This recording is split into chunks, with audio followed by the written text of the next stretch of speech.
In January 1957, Baker went to Atlanta to attend a conference aimed at developing a new regional organization to build on the success of the Montgomery bus boycott in Alabama. After a second conference in February, the Southern Christian Leadership Conference, SCLC, was formed. This was planned as a loosely structured coalition of church-based leaders who were engaged in civil rights struggles across the South.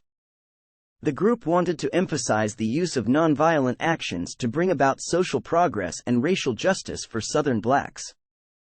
They intended to rely on the existing black churches, at the heart of their communities, as a base of its support. Its strength would be built on the political activities of local church affiliates. The SCLC leaders envisioned themselves as the political arm of the black church. The SCLC first appeared publicly as an organization at the 1957 Prayer Pilgrimage for Freedom. Baker was one of three major organizers of this large-scale event. She demonstrated her ability to straddle organizational lines, ignoring and minimizing rivalries and battles. The conference's first project was the 1958 Crusade for Citizenship, a voter registration campaign to increase the number of registered African American voters for the 1958 and 1960 elections. Baker was hired as associate director, the first staff person for the SCLC.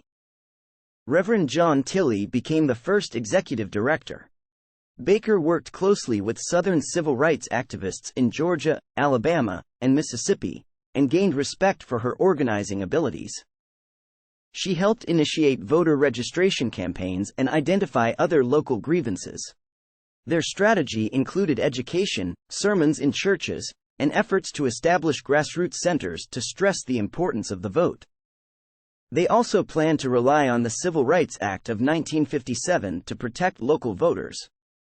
While the project did not achieve its immediate goals, it laid the groundwork for strengthening local activist centers to build a mass movement for the vote across the South. After John Tilley resigned as director of the SCLC, Baker lived and worked in Atlanta for 2.5 years as interim executive director until Reverend Wyatt Tee Walker started in the role in April 1960. Baker's job with the SCLC was more frustrating than fruitful. She was unsettled politically, physically, and emotionally. She had no solid allies in the office. Historian Thomas F. Jackson notes that Baker criticized the organization for programmatic sluggishness and King's distance from the people. King was a better orator than Democratic crusader, she concluded. That same year, 1960, on the heels of regional desegregation sit-ins led by black college students, Baker persuaded the Southern Christian Leadership Conference to invite Southern University students to the Southwide Youth Leadership Conference at Shaw University on Easter weekend. This was a gathering of sit-in leaders to meet, assess their struggles, and explore the possibilities for future actions. At this meeting, the Student Nonviolent Coordinating Committee, SNCC, pronounced SNCC, was formed. Baker saw the potential for a special type of leadership by the young sit-in leaders, who were not yet prominent in the movement. She believed they could revitalize the Black freedom movement and take it in a new direction.